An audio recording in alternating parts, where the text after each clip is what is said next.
Nasa 21 mga bag naman ng basura ang kabuuan pong nakolekta po sa bahagi po ng Bunuan Tondaligan sa Dagupan City sa Siargawang Coastal Cleanup sa pangunguna po ng Department of Environment and Natural Resources, Pangasinan Provincial Environmental and Natural Resources Office o yung DNR Penro.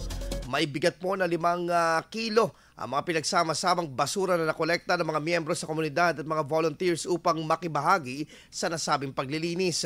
Ilan lamang sa mga nakolektang basura ay mga plastic cups, wrappers, styrofoam at mga plastic utensils at mga bote na maaaring galing sa mga lokal na turista at iba pang bumibisita sa naturang beach.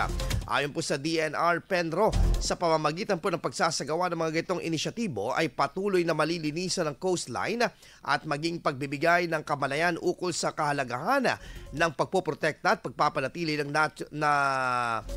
natural na itsura ng kapaligiran.